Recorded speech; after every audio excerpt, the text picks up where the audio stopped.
This is Ben here with the PointByPatrol, and today we're going to be installing the RaceBred Splitter with the end plates and the diffuser tunnels. This is the unofficial installation video. Since I'm not sponsored at all on this, I paid full price for this splitter, so let's go ahead and rock and roll. I've added these images here as a visual aid to assist you in knowing where the clip locations are for bumper removal.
This image is to show you where the fasteners are located for the lower shroud.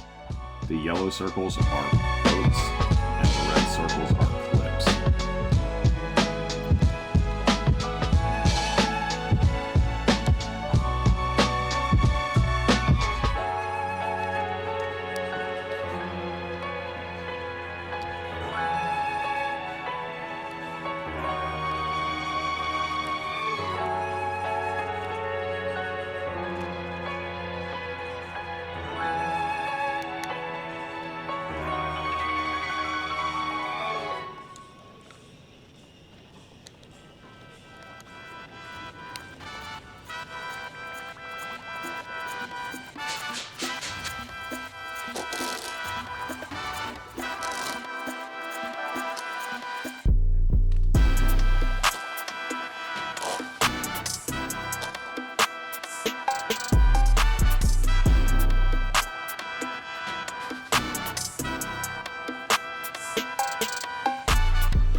disconnect. So got to disconnect the sensor. I'm not going to disconnect it back here yet though. I'm going to pull this forward and hopefully have access to it from the top so that I can get it to, yeah, I can get it from right here, so. Done. And then, well, I've got to pull this guy out because it gets relocated. If you don't keep this and you don't reuse it, your air conditioning doesn't work. It has to be plugged in. Okay, so if you have a factory intercooler, you're not going to run into this issue, but I have an aftermarket intercooler and we actually have to drill a hole to relocate the ambient temperature sensor, and with the PRL being as thick as it is, it's going to be in the way. I need to drill right in this area so that the sensor can live right here, but as you can see, there's no way that I can fit a drill bit there, so out comes the intercooler.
So we got our ambient temp sensor in place. We're putting our intercooler back on. Just as a friendly reminder, the top and bottom bolts on both sides of the intercooler are 18 foot-pounds.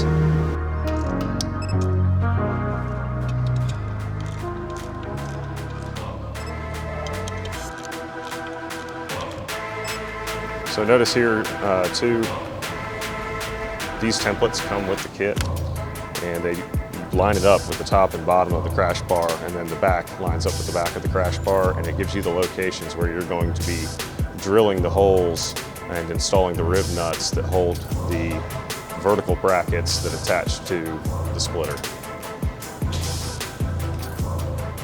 And we've got those taped in position here on both sides. So what we're going to do now is get these holes marked and start to drill. I'm using a 1/16 drill bit to hit my center.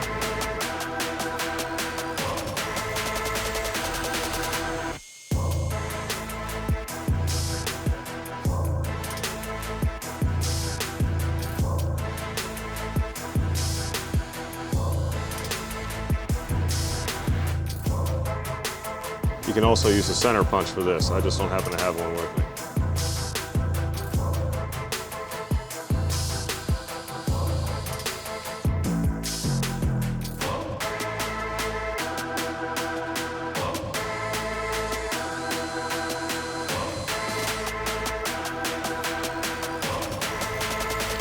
So I'm going to slowly step up my drill bit size, but these get pretty large. It goes up to 13 millimeters, and the largest drill bit that I have with me is 1/2 inch.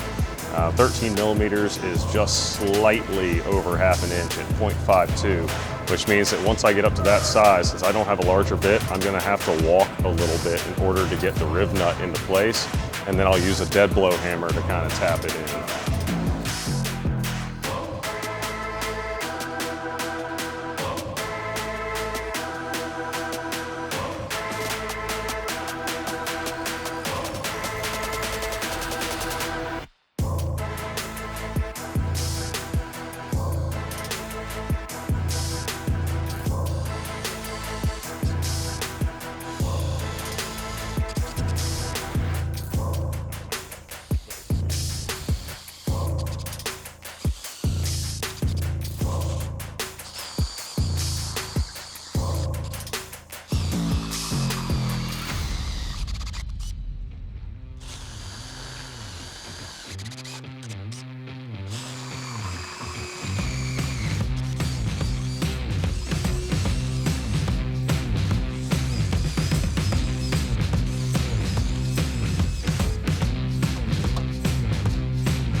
Okay, so I did not have a rib nut tool large enough for these. These are M8 rib nuts, and I have a rib nut tool, but and it was in a blister pack that comes with a bunch of different sizes.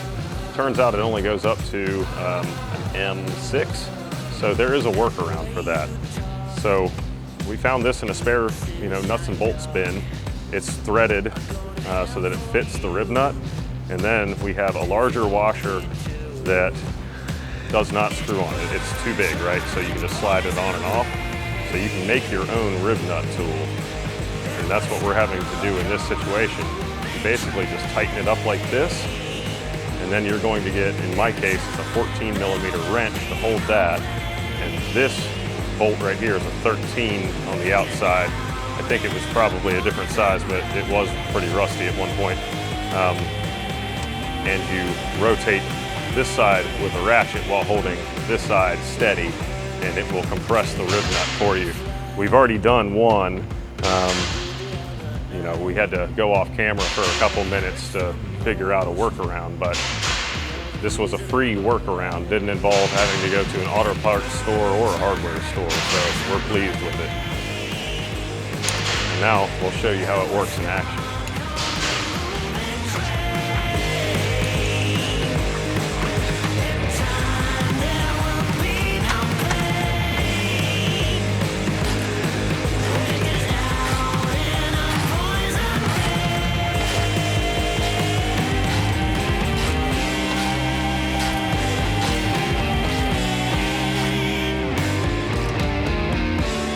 Going to go until the resistance is such that you just can't really go anymore. So that's nice and tight. And then you simply loosen your outside bolt.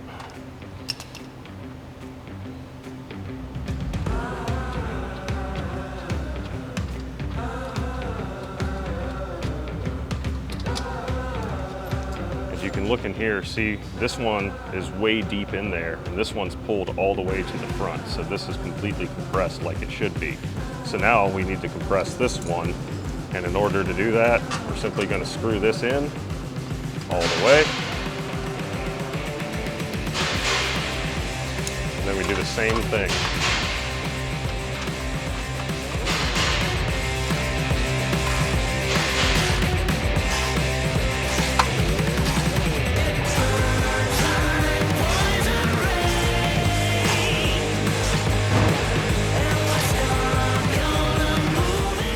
Feels good there.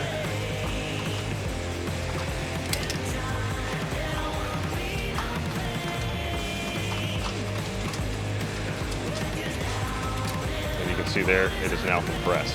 We've got one more to do. This one up here is already finished because that was our experiment to see if our little tool would work, and it worked beautifully. So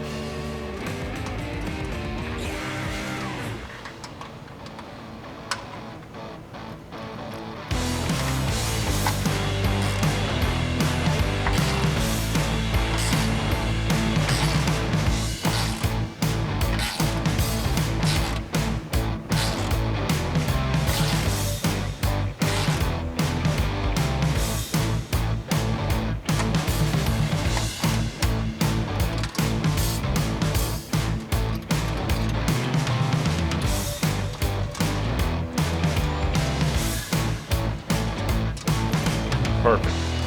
This with the kit that there are two different L bracket designs. These L brackets are intended to go where you cut. You're going to use the factory hardware here, and it's going to sit like this. The smaller of the two, you can see the different sizes. The smaller one's intended for the OEM bumper, which I have. These are intended for if you have an aftermarket lip, so I won't be using these.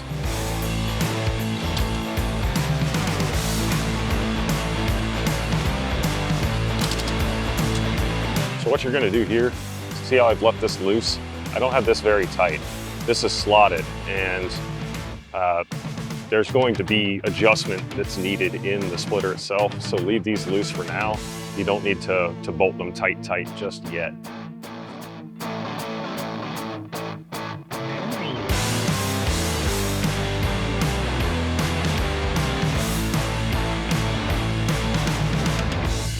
RaceBred recommends using 1, 2, 3 third hole for factory bumpers. It'll vary with different lips.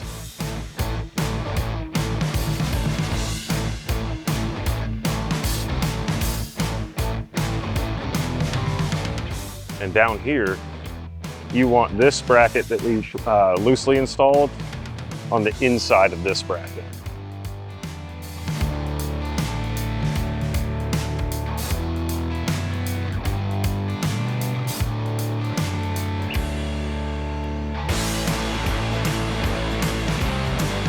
And then you're going to use the supplied hardware for this.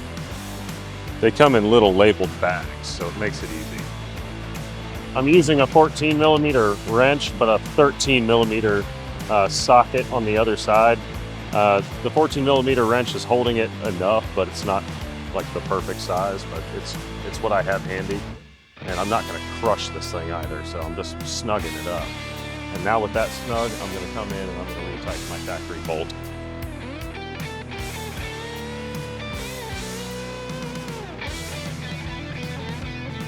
Now that I've got the bottom tight, I'm going to come up here and snug up these uppers.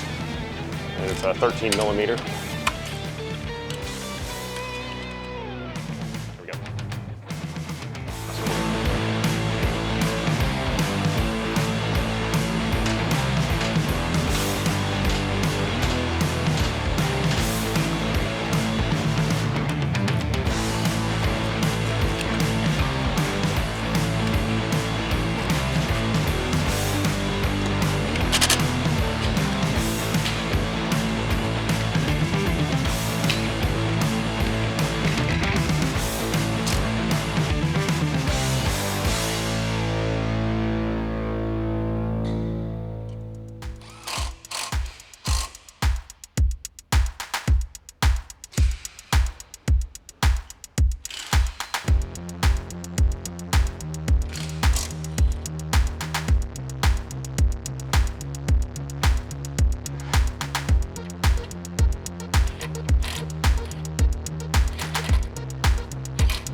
So there are these two factory drilled holes right here. You need to make holes directly underneath them. So what we did is we just took a flat bracket, held it up and scratched the mark. Then we came back with a tape measure. This is 1 inch thick right here. So we hit it right at the 1/2 inch mark with an 1/8 inch drill bit. But we do need to widen this out. What we're gonna step up to that we know of so far is 25/64 bit. And in this specific example, we'll get to use our rib nut tool because it happens that I had the size for the rib nut that was provided with the actual clamp tool instead of the improvised tool that we had to use for these larger M8 rib nuts over here.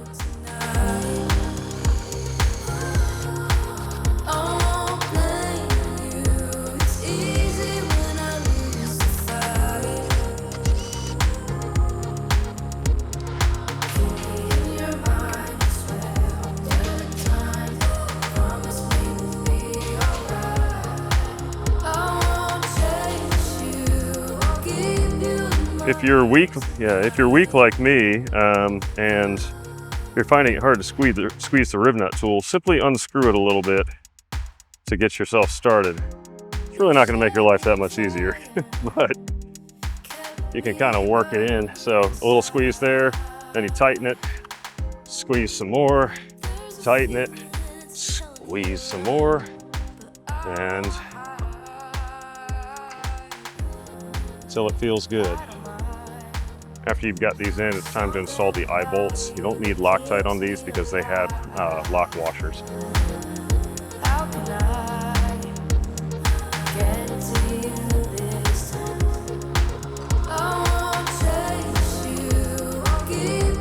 So I've done a lot of pre-work on this. Now, the options that I went for on this was to have the diffuser tunnels and the 3D printed end plates. And I just wanted to show you general orientation. I assembled this on the floor, at the house, all of these pieces, and you have to use Loctite, blue Loctite on anything that does not have a lock washer. So these have lock washers here, and you have lock washers over here, but you do not have lock washers for these, or for these on the outside. Likewise with these. So there is a lot of blue Loctite being used here. So what we're going to do now is we're going to get the splitter here mounted up, and we're going to check the orientation of it. There's going to be some fine adjustments that we're going to have to do to get everything to sit exactly how we want it to. A lot of these, holes that are drilled here are slotted, which tells you that you're going to have a good time wiggling things around until you're happy with it.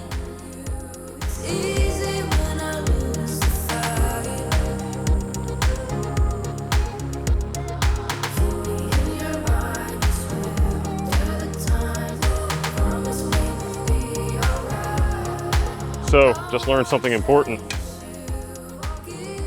Don't snug those down all the way, and you're probably gonna need a second person to help. So I'm gonna loosen this top bracket on both sides so that it has some movement to it. Because when we went to try to put the splitter up, it was too close in here and the brackets wouldn't get in to where the stay bolts are. So, yeah, we've got some movement now, so we should be able to try it again.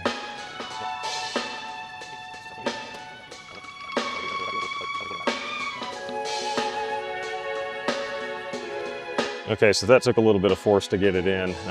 We've also identified another problem here. Obviously, this is designed for the factory intercooler, so we might have to drill some holes and move these out. But it is latched in, and once it's latched in and you're happy with it, the only thing that you need to do is tighten down your front nylon nut on each side and then put in the grenade pin through the hole back here. So things got really fun on this, just to describe what happened. So if you look down here, you see these holes back here? I don't know if you can, but you can see these holes here. These holes were drilled by RaceBred. I had to drill these holes here. Problem was that with these mounted back here, this was gonna rub all over the intercooler and probably eventually just put a hole in it. So we had to improvise. Of course I'm bleeding, which is fine. No job's complete without a little blood. So we haven't retest fit the bumper on this yet to make sure that these aren't gonna be in the way, and hopefully they aren't. If they are, it's gonna be really, really, really close. And it's making us a little bit nervous, but and these are still loose, just so you know, we're about to tighten those up. But with these cables on, we kind of came over, we lifted, we yanked them tight. We did it on the sides over here as well. Got those nice and tight on both sides. And so again, now what we're gonna do is we're gonna come through and we're gonna start tightening these guys up here just to finish the job. So if you have a factory intercooler, you're not gonna run into this problem. They're drilled for the factory intercooler. But if you have an aftermarket intercooler that's as thick as this PWR here, you're definitely gonna run into issues and you're gonna have to re-drill these holes. Make sure again that you use blue Loctite on these. It did make it a bear getting them off, but that's kind of the point. You want it to be difficult for these to work themselves loose. But the good news is you can really put a lot of force on this and it's not going anywhere. So one minor setback, but we're back in action here. So I'm gonna get to tightening these up. Yeah, that's really good. The cables fit, I mean, we're talking fingers width, so we nailed it. But when that sucker's on there, the only thing left is to form these air deflectors. They'll go around the corner like that, but you've got to bend them. So, you know, that's going to bolt in kind of right there, and we're going to have to bend it to make it kind of fit the profile of the bumper. So it's not going to be, I mean, it's not going to be perfect, but we're going to try to get it as good as we can.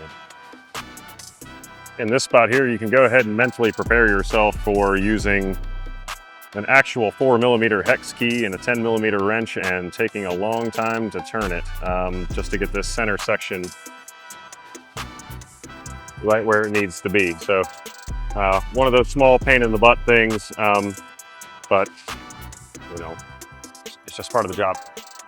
So one thing that I wanted to note as well on the brackets, the actual metal brackets, that's these 4 dots right here, and you'll see them there on the other side.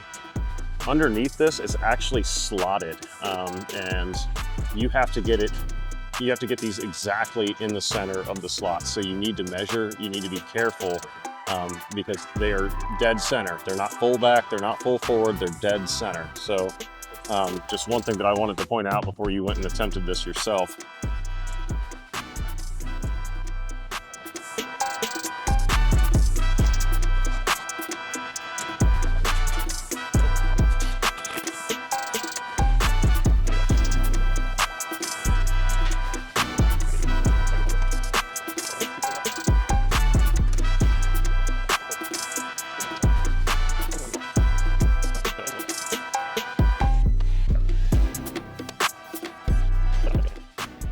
All right, so we are done. And looking at the diffuser tunnels, looks like it might provide a little extra brake cooling, which would be fantastic. So we'll check that out next time we're at the track. But there's everything, and you can kind of see how it goes. We did run into one problem with one bolt. That guy, yeah, that'll never have any kind of fastener in it, but I'm not too worried about it. But we also had to go back in and tighten the cables even more. So you can actually kind of roll the bumper out even with this lip on there. And so it may actually be possible to take the bumper off with that thing, though I think it would be more difficult. So just food for thought.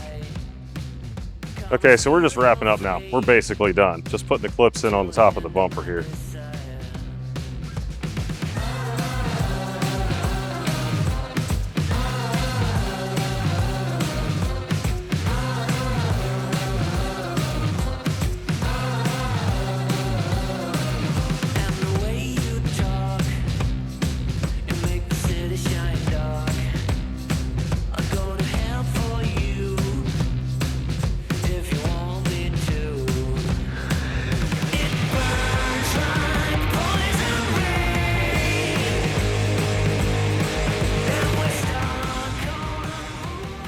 This is the unofficial installation video.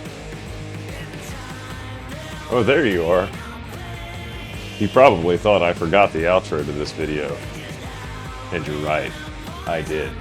So I'm back home here editing the video, but we do need to follow up on the installation process with the splitter. So what I will tell you is that it is a commitment. If you're gonna put this thing on, it's likely gonna stay on. You're trimming plastic and pieces that you just can't put back together. So that's one thing to consider before you buy it. Also, there's the different sizes. So it goes anywhere from a 1-inch splitter all the way up to a 5-inch splitter. You really don't want to overdo your downforce. So if you're doing full-on racing, you know, maybe the 5-inch is for you. But I'm using mine on the street as well as the track, which is why I went with the 3-inch. And luckily, on the drive home, I didn't scrub or scrape on anything. That doesn't mean that it's not going to happen in the future, but it's certainly something that you have to consider. And you also have to think about, do you need the end plates? Do you need the diffuser tunnels? Because those do add up to an additional 30% of downforce on the car. And in my case, I see that as an advantage, especially since I'm going to be using the car on the track. And I can easily remove those end plates if I need to. Now the diffuser tunnels, those are there to stay, but that's not really that big of a deal. I really do hope that you guys enjoyed the video, and it does mean a lot. It takes a lot of work getting this kind of thing done.